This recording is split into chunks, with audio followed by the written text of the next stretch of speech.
Welcome to Security Boulevard, the cybersecurity podcast from the Futurum Group. Each episode explores a variety of topics within cybersecurity and the technologies that drive it. You can always find us on securityboulevard.com, the Security Boulevard YouTube channel, TechStrong TV, and every one of your favorite podcast platforms. Let's meet today's panel before we jump in. They're my favorites. They're the people that you know and love from this podcast, starting with Mitch Ashley. Mitch, it's good to see you again. Always good to be on. Just recouping, uncompressing from RSAC. So I'm not quite as tall as I used to be, but I'm working on it. I swear that process takes more and more time. It couldn't have anything to do with the fact that I'm getting older. It must be that RSA is just getting bigger and bigger every year, right? Couldn't be us. No. Well, we need a third opinion. So, Fernando, it's good to have you back. Yeah, are we getting old or is RSA getting bigger? And don't say both. Uh, ¿Por qué no los dos? That's Good the answer. little meme, right? Yes, and RFAC is, I think, size-wise. So on that happy note, when by the as we record this, Mitch and I just published last week our event note on RFAC, and a lot of Futurum's research is public. So that's one of those pieces. So our full note is out. And to answer your question, I think that we've been, you ask, are we getting old or is it we getting bigger? A little of both. And I would say that as far as event notes are concerned, this one was the one where I wrote that I was probably the most old man yelling at Claude vibe for what I wrote. Right? Mitch did a great job, but I was the one basically complaining about AI and agentic and all those things. So I You're like AI, get off my lawn. exactly. To be fair, I'm a huge proponent of the technology, but people, let's use it properly. But the other thing is that on the getting old and whatnot, I had a very embarrassing flat fall bum on the sidewalk at running from meeting to meeting to our FAC. That can be Basic, dangerous. Ooh.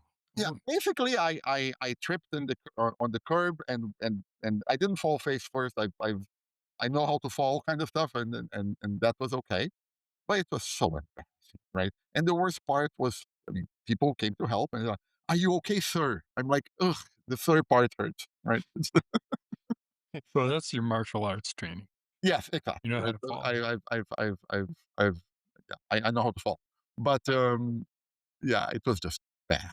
Unfortunately, bruises to your pride take a little bit longer to heal, as we'll Oh, talk about in just a minute.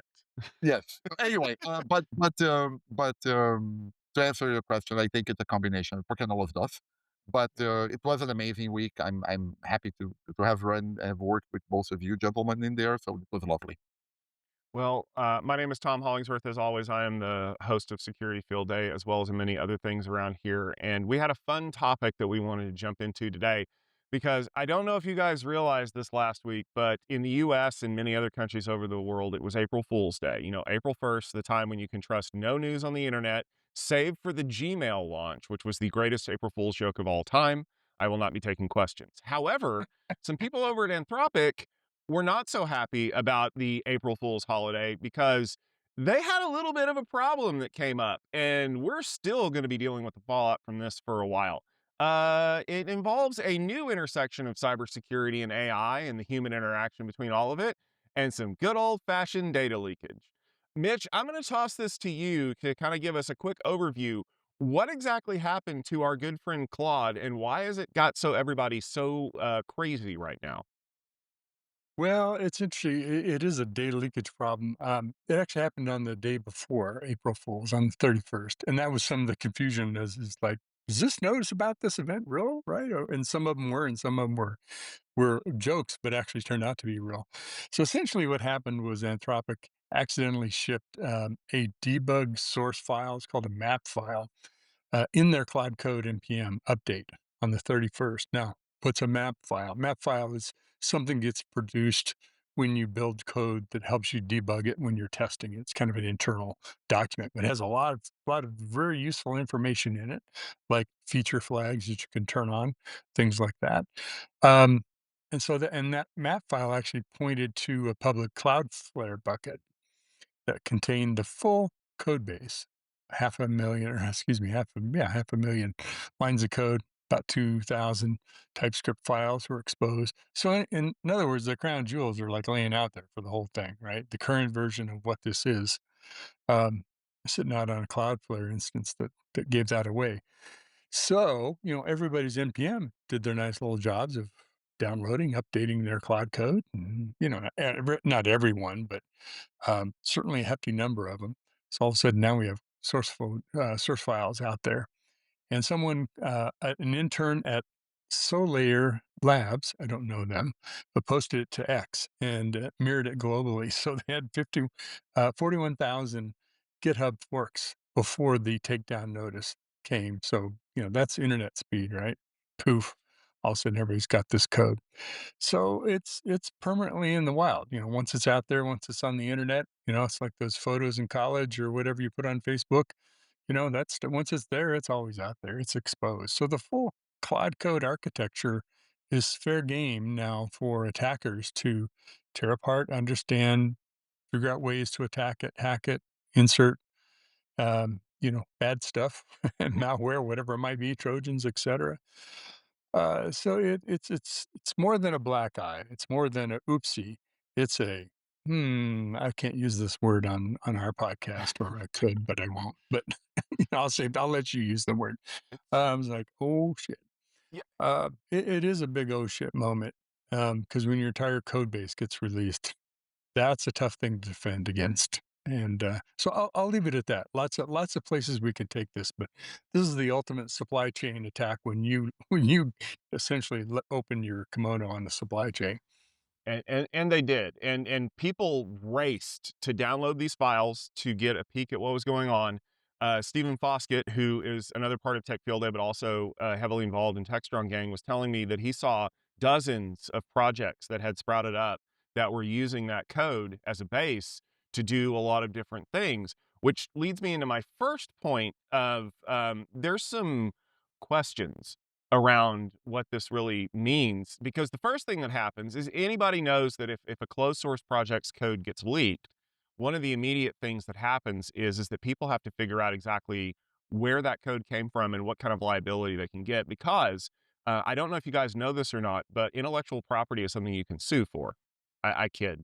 But this is actually a really famous case from companies like Nintendo, where parts of their internal source code were leaked and they were incorporated into emulation projects on the internet that were then forced to be taken down because that code taints every release afterwards if you can prove that there was any of that code in there, because Nintendo owns Mhm. the copyright for that code.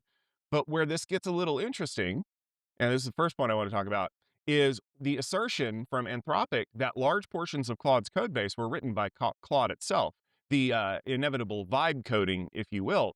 But one of the things that we've seen, and Mitch, you brought this up during the pre-event pregame that we did. U.S. copyright law requires the copyright to be assigned to a person, not a agent, if you will. So are we gonna be in a really weird legal situation for at least a little while where Claude may not be able to have copyrighted, or I'm sorry, Anthropic may not have been able to copyright Claude's code because it was written by Claude and not a guy named Claude?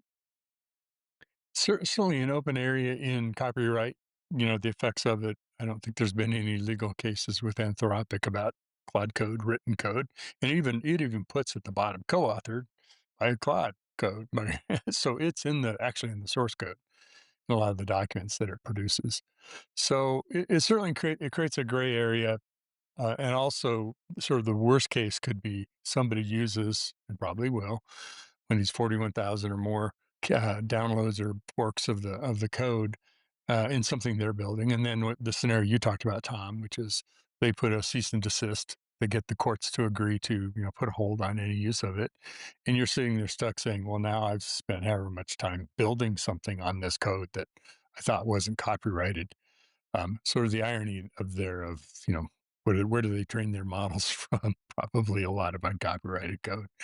Um, so it definitely is I would be careful about using it until seeing what happens with some lawsuits and stuff, or go for it and take the risk. I mean, it's up to you. Yeah, as I like to say, I come from a family of lawyers. I'm not one. Uh, uh, You do, that's right. and So I'm tiptoeing my way around, but I think Hmm. that yeah, this highlights one of the challenges that we are all we all should be concerned about is okay, when this hits the fan, uh, societally, right? What is what is possible, what is not possible, and I think that I don't have an answer for vibe coded copyright, but uh, I think that if your company is doing that significantly, you should talk to lawyers and sort this out. But yeah, the incident itself was interesting in many ways. And we'll get to them in a second. I just wanted to comment like on the copyright and the intellectual property law goes runs the gamut. Like some things may be copyrighted, some things may be trade secret, something. So very gray area there. I'll kind of take an interesting angle on this because one of the things I brought up in the post or in the pre-event thing was if everybody remembers, there was this case a few years ago where a chimpanzee took a Mm. selfie with a photographer's camera, and then when the picture got published, the court ruled that the chimpanzee owns the copyright to its own photo because of the weirdness of U.S. copyright law, and immediately everyone went, "That's stupid," but that's the way the law is written. And I think that that is what we're going to get out of this. It's a clarification in the law, but also clarification on the part of the companies involved in creating this stuff. Because when these things happen, like everyone in the room kind of understands the common sense of Anthropic owns the copyright to the code that was written, whether it was written by a person or a collection of shell scripts. But it's not the way the law is specifically written, and then everyone kind of has to stop and step back and go, wait a minute. Like, this doesn't make sense legally. We have to create law here. We have to have a judge who's willing to take a look at this and go, yeah, you're right. The person owns the code, it's not just freely available. It didn't get generated out of nowhere. And that's what's going to move this case along. I think ultimately what's going to happen is that those projects that are borrowing Claude's code will either have to purge themselves of it, or probably what more likely will happen is they'll probably work out an agreement with Anthropic where they get to use certain sections of it, but not these sections or things like that. And it's going to be messy for a while, but that's what you do when you have a rat's nest of cables, right? Is you have to pick out all of the pieces, and some of them are harder than other. Anybody that has ever had to work the knot out of a jewelry chain knows how infuriating that can be. And that's kind of the point we're at right now. But I think the other thing we want to go ahead, Fernando. What were you going to say? I was just going to add two more things to it. One of them is that the when we talked about how the this was forked 41,000 times and tying back to my old man in the cloud kind of stuff, my mind immediately went to. Do you remember when we were trying to get people were trying to get around the DVD encryption, and we had the DCSS, the Mhm, the mhm. people were printing T-shirts with the algorithm for the DVD. Anyway, sorry, my mind. For people who are old enough, um, go look at what we were doing. I had What one of was those the topic? shirts. So yeah, I but Hmm? but it's the idea that knowledge is free, right? Once I have put knowledge into the world, I can't unmake that knowledge. That's one of the problems we run into with things like classified documents and stuff like that. Once I have said what the content of that document is, I can't make people forget. Yeah. So anyway, so that's one thing, and the other thing is that I we can go back to the Claude Code example itself, but there's other things going on around legal aspects of AI that that we should track, that security professionals should track. For example, I think that there's a brewing controversy around legal terms used in the pilots, right? So, for example, when the pilots, I mean, like, so there's something going on around Microsoft saying that co-pilots for entertainment purpose only. Of course not. I mean, this is going to eventually sort itself out in terms of, as Tom said, legal considerations. But it calls into it's a further reminder that we need to have more awareness of what's going on the legal framework. It's so the legal path of this is one awesome big path, right? It's usually complex, has its own complexities and things to unwind of that of that jewelry chain. I totally get that analogy. Th- There are so many security implications to this because when you have access to the full code base, okay, you have access to things like how are security controls done? How is sandboxing done? How are permissions granted? What things is Cloud Code allowed to do or not allowed to do that you might be able to change? You essentially have access to everything about how the system operates. It isn't just a great architectural document. It is the system.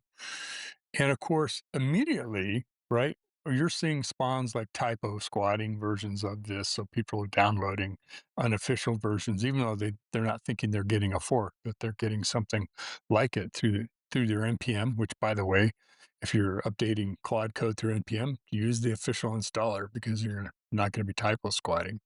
But that's just one of, hundreds of things that are happening with this. So now customers, users of Cloud Code are in the position, security teams, scanning products, that lights that whole process up of how do we make sure the code that we're generating is not going to be tainted because of what happened with Claude Code. Yes, we need to clean things up in development and in test and make sure that it's the official version and there's no remnants, all that laying around, i.e. the supply chain internally, as well as the supply chain we get externally. Make sure it's officially from Anthropic. But what about all the things that got created downstream and that we want AI in production, but this is a big speed bump, maybe a brick wall for some folks that they're going to hit. So this is more than reputational damage, and in addition to the legal system that they've got to work through. I know you're itching to say something, Fernando. No, I no, know no. you have thoughts on this. I agree with you that I mean we can go back to the more the technology centric and security centric aspects of this. But yes, so the bow tie around the legal is go talk to your general counsel. Go like make friends with your neighborhood lawyers and understand where this thing lands. The thing that Be happy to talk to you, right? They the, want to talk to you about the this. yeah anyway, but the thing that I was that this is interesting in many ways is that we've I think it calls into to remind people that there is, from a software engineering perspective, and Mitch will know this much better than I, there is this thing about there is only so many things you can trust client side code for, right? Uh, uh, Again, I feel like an old man. That there was the thing about programming Satan's computer back in the late 80s, early 90s, right? Uh, how difficult it is to secure client side anything, right? And here um, we have now that we have the cloud code source code, we see how many things they were trying to look at from as a client side component. And I feel like, of course, it makes sense from a performance angle. Of course, it makes sense that we don't want to deal with the latency of sending something all the way upstream and costs and whatnot. This is the consequence, right? How do you balance what goes client side, what goes server side, right? Not to mention the fact that we're all, uh, uh, I some of the commentary I saw, people were they were more excited about what does the development version of Claude Code tells us about the near future, right? So people had code names for new versions, for new models. I think that there were versions for Opus and Sonnet, and a bunch of other things built in there, new features that. So there's the oh my goodness, what's going to be new in Claude Code itself, and oh my God, what can we as security focused professionals take from this? I think that's a good point, Fernando, because there is quite literally a cottage industry in the client device market around Apple and the beta test versions of iOS and macOS that they release that have references to MacBooks that haven't been released yet. And if you've ever looked at a MacBook release, they're all pretty generic and boring, right? It's like MacBook 14, comma 2, but it can betray, like if you have a 14 comma 1, 2, and 3, there are going to be three different versions of that MacBook that have all these different things. And it's gotten to the point where Apple has basically gone on the offensive where they're like, I'm going to load in like 100 of these. And half of them, more than half of them are fake. So you don't actually know which ones are going to be release versions. And that's not something that a company has ever had to deal with before in the space because, well, the code's never leaked. And nothing's ever leaked until the first time it happens. And so are we going to start seeing them kind of going on the offensive to start hiding some of the stuff? Because downloading patch notes and pulling them apart to find what new releases look like is nothing new. It's been done in the operating system game, in the video game space, in all kinds of client architectures for years. But Sure. you have to have that balance, right? Of do I run this as an app, like a full app on somebody's machine and do all the things that I want with it, or do I run it like an Electron app where it's basically a web browser? And there's pros and cons to both. I tend to fall on the side of the app because it's better performance and it's a more complete solution that doesn't involve me, having to worry about, is this the 14th time that Slack has had to reload today because of a helper problem? But I don't think that the companies are ready to expose that. And how many times have we said on this podcast and in many other things that we've done, you always have to assume that you're being breached. You always have to assume that people are pulling your code apart and analyzing it. Because if you don't, you are going to have a process that would allow something like this to be left in there. Is this so I have to ask the question now, getting on maybe more to the security control side of things. Was this a failure of Anthropic's build process to catch this before it got pushed to live? Or was this the failure of people on the inside who thought, oh, we don't need to put that control in there because we're not dumb enough to ever make that happen? Oh, that's probably, at least right now, tough to know whether it was Mhm. a decision error, but it certainly was a process error, right? How did this happen that this gets externally both um, distributed through NPM, but also to the Cloudflare bucket that had this source code? That's the ultimate big oops, right? Not just that it was I had this map file inside of it. I I think to me the biggest gap here is, we're trying to build trust in AI, and we're trying to build trust in the code that AI generates. And now many people think of one of the best at writing code with Claude Code, um, has not only had a breach, but the response to it was, let's say, less than, full-throated. I wouldn't say, their response were things like, "Well, it was human error. This wasn't a security breach. There's no sensitive data or credentials that were involved and exposed. The model itself was not exposed, the weightings and that kind of stuff. They're rolling out measures to prevent it, of course. They recommend switching native installer but as far as I know, there's no dedicated communication to what you should be doing, not just what they're doing to fix their problem, but the users of their technology should be doing. So let's take CrowdStrike. That was a great example of the right way to handle it, right? They were model. If you could say if there's some company you want to do what what you should do in the event of a breach, it was fantastic. I'm sure there's even flaws in what they did in their disclosure and things that they can do better, but you don't see too many that were done that well.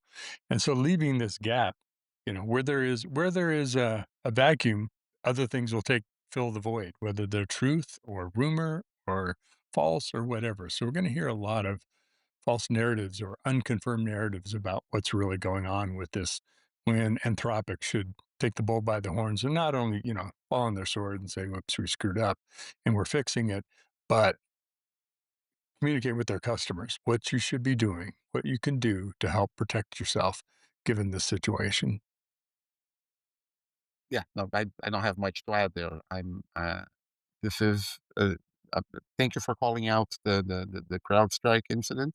It's one more thing where it's the reminder that you want to be able to, like, we have to move this entire industry. We have to move from one flaw and you're dead kind of, oh, I Mhm. got you kind of thing. Like, this has become that much more strategic, where you work with your strategic partners to, okay, something went wrong.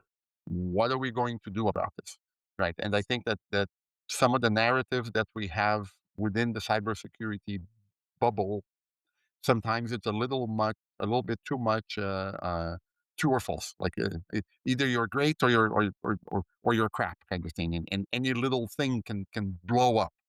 No, the world doesn't work like that. The world is more okay. This happened. Let's make sure it doesn't happen again.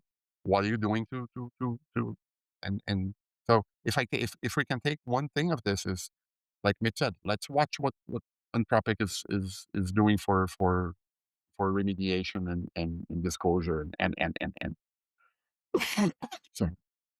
And I think it's a good point, Fernando, because there's two schools of thought on security. It's, keep things out that shouldn't be in here, or limit the amount of damage it can do if it does happen to get in. And I think a lot of people for years have been focused on the first thing, right? Where it's like we need to keep things out as much as possible. And that's the whole idea behind bastion hosts and perimeter security and stuff like that. But we also know that no perimeter security is completely impenetrable.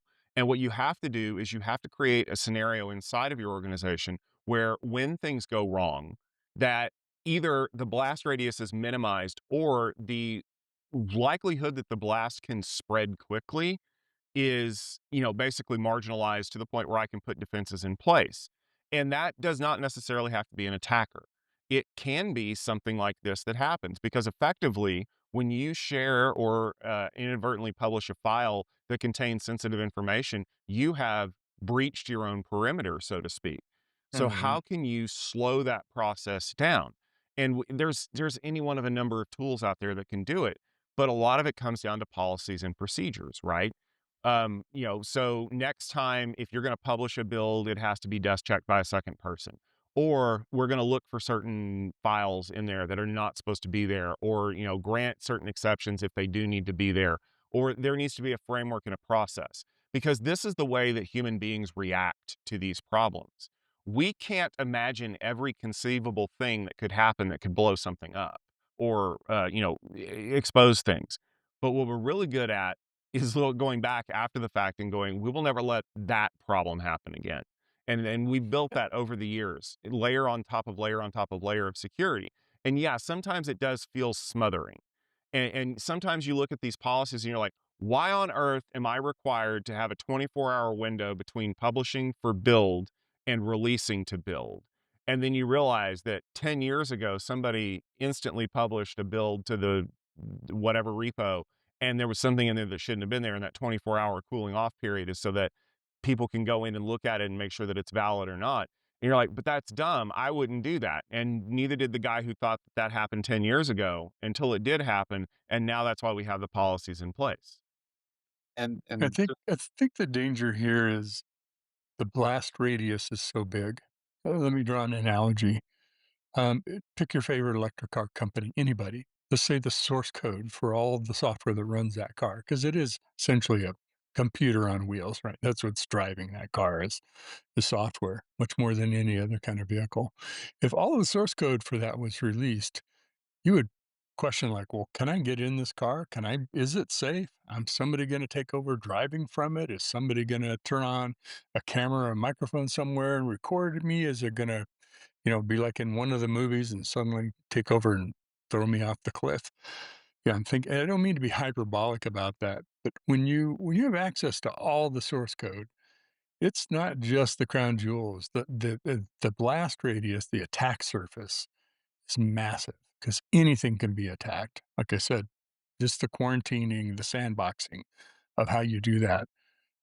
Now, of course, if I was at Anthropic and this happened or a company that happened, I'd immediately be thinking about, well, what are the biggest attack surfaces that we need to lock down? Maybe we need to re-architect some of our sandboxing.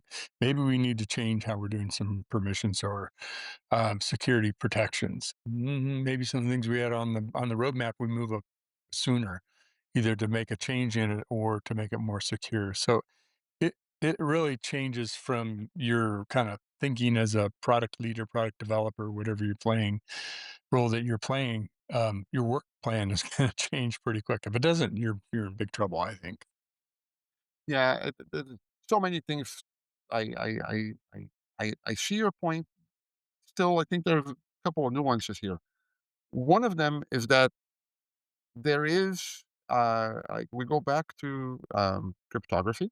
Von Kershov's principle, right? That the security of the system shouldn't be relied on obscurity. It's the old argument against security through obscurity. Obscurity absolutely helps, but it shouldn't be what you depend on. And this was a perfect example of what just happened, right? We have just seen that we I personally I don't like the expression "open the kimono," but we've we've uh, um, we've shown the light on how a very popular piece of client side code runs and what guardrails it has to do things. So if you are an attacker, you are now able to understand what those guardrails are. So what changes in your threat model knowing this? Oh, okay. I know that as an example, the the the the Claude code prompt for protecting against injecting security vulnerabilities is out there. It's relatively long. Uh, Please don't inject security vulnerabilities. Please only report vulnerabilities that are very high. And like that's interesting on its own right. But it's the kind of thing, okay, you have to think through, okay, if an attacker knows this, what changes in my environment?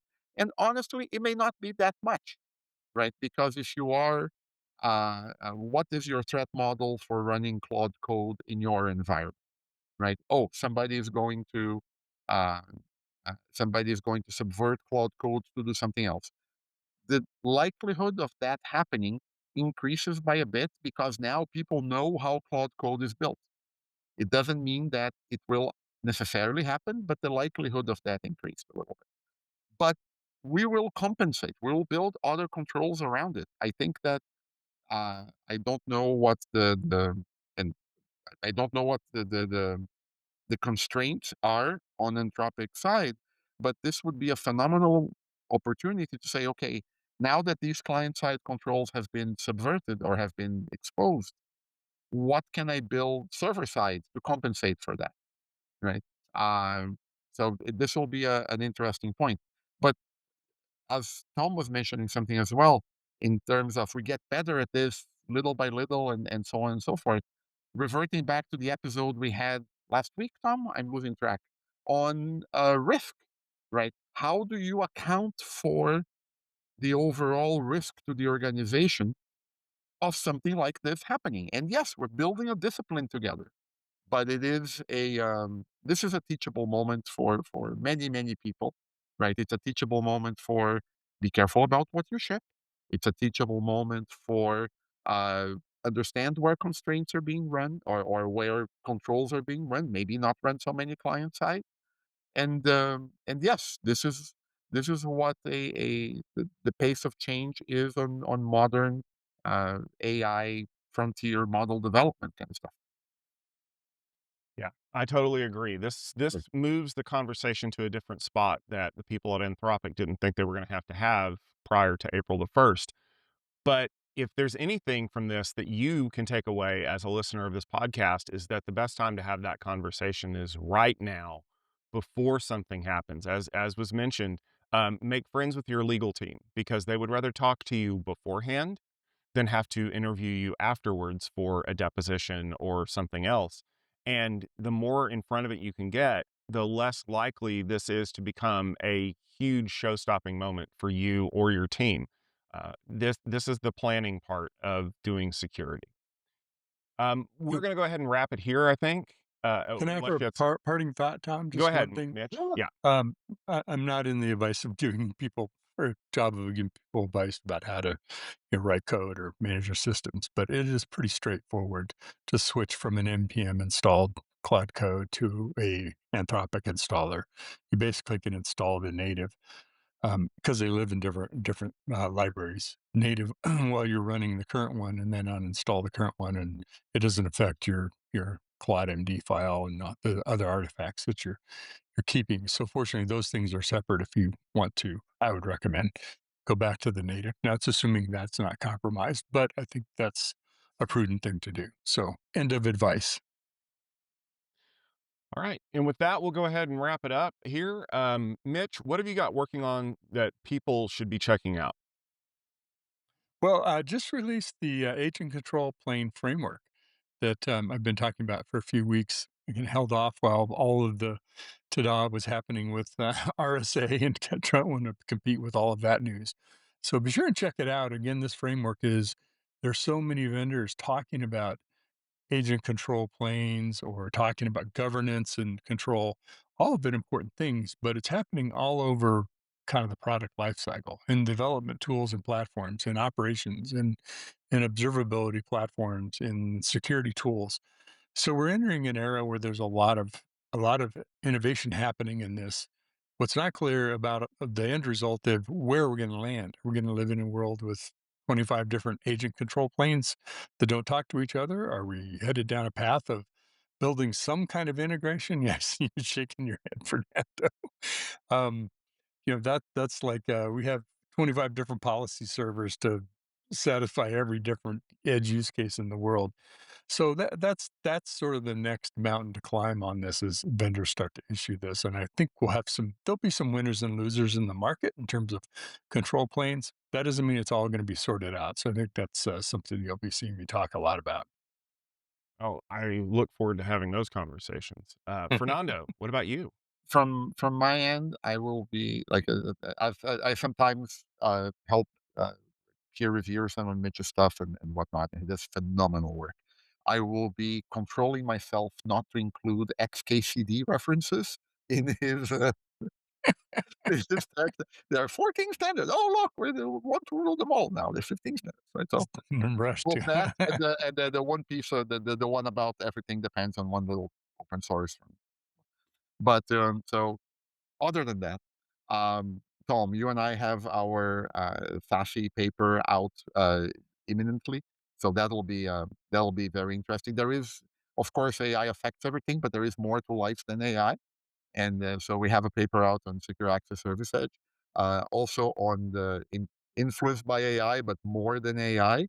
Here at Futurum, we have a robust quantitative research program that goes on as well. And I am right now starting to review the incoming data from the cybersecurity decision maker survey that we run. It should be, I'm collecting early field data now. I think it'll be published in about 6, 8 weeks, perhaps a little bit longer. But yeah, I'm really looking forward to that. As I am looking forward to the as we're recording this, we're starting the spring season for conferences, right? So our SAC just wrapped up. We have we have a robust presence across the many conferences, whether it's Google Cloud Next, whether it's Cisco Live, and some of those others. So I'm looking forward to that, and I'm already thinking about what's happening uh, besides Las Vegas, Black Hat, and DEF CON in early August. Mhm. So let's start thinking about that too. Yes, indeed. And I hope that you check out some of the stuff that I've been working on. We just are working on Networking Field Day as this episode is being published. So make sure you head over to techfieldday.com for that. Also, we are going to be at Black Hat and DEF CON this year, and we are going to be doing some exciting stuff. So make sure you stay tuned to our brand new Tech Field Day website for more details on that. Thank you very much for listening to this episode of the Security Boulevard podcast. If you enjoyed this conversation, you know what to do. Head over to YouTube and subscribe, or you can do it in your favorite podcast app. Whatever it takes, we want you to listen to what we're doing. We also appreciate if you'd leave a rating and a review because we want to reach all of the people out there that are interested in cybersecurity. This podcast is brought to you by securityboulevard.com and the Futurum Group. If you want to check out the show notes and see other episodes, make sure you visit securityboulevard.com, the TechStrong TV website, or your TechStrong TV app. I hope that you've downloaded it by now. You really should go download it.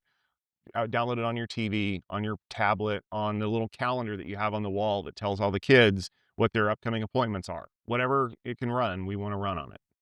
Follow Security Boulevard on X, Twitter, and LinkedIn using Security BLVD as the tag, and there's lots more content out there.